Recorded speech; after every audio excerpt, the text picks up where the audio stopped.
Hubo un tiempo en que el cine era un templo, entrabas, se apagaban las luces y el mundo desaparecía.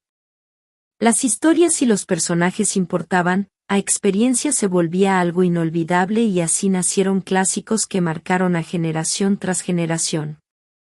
Pero en algún punto, Hollywood se despertó con otra idea, que el cine ya no era un arte, sino una herramienta para educarte.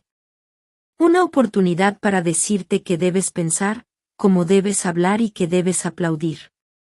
No importaba si la historia era buena, si los personajes tenían alma o si el guión tenía sentido. Lo importante era cumplir con la agenda ideológica, con la imposición dogmática y cultural. Y así nació una nueva religión cultural, la cultura woke.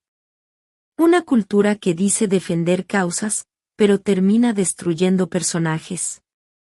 Que dice expandir universos, pero solo achica las historias.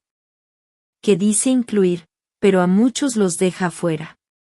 Lo peor no es que cambió el cine, sino que nos robó el motivo por el que lo amábamos, imaginar y disfrutar de un arte, sin ser sermoneados.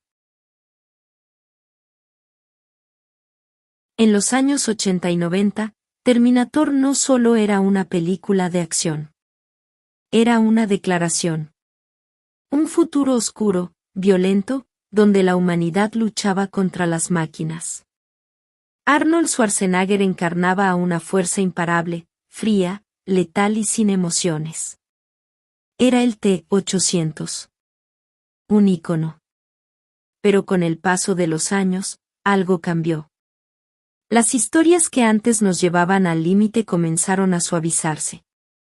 La narrativa dejó atrás el peligro, el conflicto y la rudeza para dar paso a una versión más sensible. Un Terminator que, de pronto, se convierte en padre de familia, decorador de interiores y consejero emocional. Lo que antes era una metáfora sobre el destino tecnológico de la humanidad, terminó convertido en una comedia doméstica.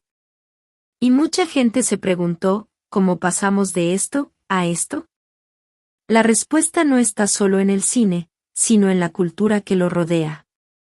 En los últimos años, Hollywood decidió que la acción, la violencia y la masculinidad clásica eran problemáticas, y que había que domesticarlas. No importa si el personaje fue creado así. No importa si la historia lo pedía. Ahora la prioridad era cumplir con un nuevo estándar cultural, con relato deconstructivo y la imposición de la agenda ideológica que sustenta el dogma del género. Pero en ese proceso, se olvidó lo más importante, el entretenimiento. Y aquello que nos hacía amar estas historias en primer lugar. Matrix fue más que una película. Fue un fenómeno cultural. Con su estética cyberpunk, filosofía existencial y coreografías imposibles, redefinió el cine de acción moderno. Y en su centro había un mito muy antiguo, el héroe elegido. Neo. El hombre que descubre la verdad, se despierta del sueño y lucha contra el sistema. Su viaje era claro, coherente y arquetípico. Desde el escepticismo hasta el sacrificio final, su historia funcionaba porque en el fondo era una reinterpretación del mito del Mesías, pero contado con códigos digitales. 2 décadas después, llega Matrix Resurrections.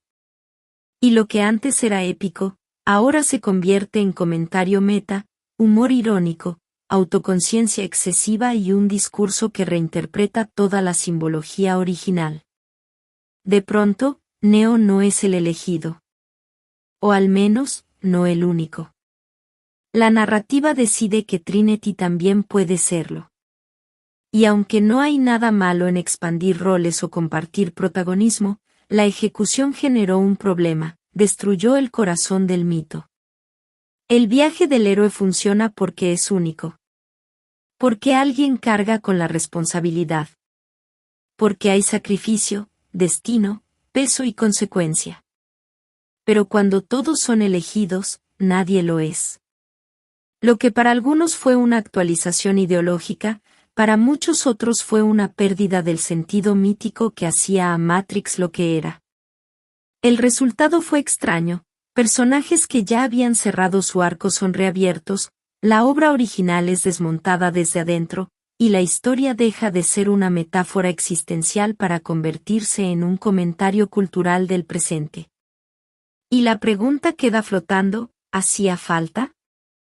¿O simplemente era necesario adaptar el relato a una nueva sensibilidad social aunque traicionara la esencia original?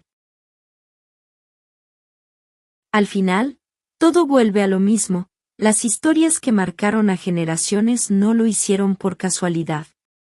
Nos atraparon porque tenían identidad. Porque no tenían miedo de ser lo que eran. Porque los personajes podían fallar, sufrir, sacrificar y perder. Pero en los últimos años, el cine dejó de priorizar eso. En vez de preguntarse cómo contar la mejor historia posible, empezó a preguntarse qué mensaje debía enviar, qué sensibilidad debía respetar y qué casilla cultural debía marcar. Y en esa transición, muchos procesos creativos se convirtieron en ejercicios de corrección ideológica.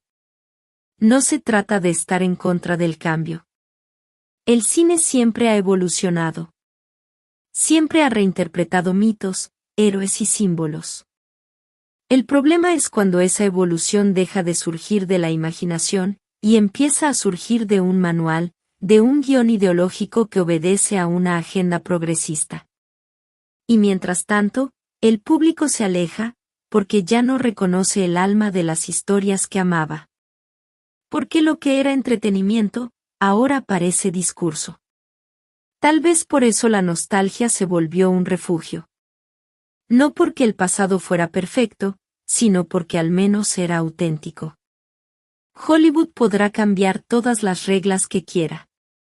Podrá reescribir sagas, reinterpretar clásicos y actualizar arquetipos, pero hay algo que no puede controlar, la reacción de la audiencia. Y si algo nos enseñó la última década, es que el público siempre termina votando, no en una red social, sino en la taquilla. Y en la cultura. Y en la memoria. Porque a la larga, solo las buenas historias sobreviven.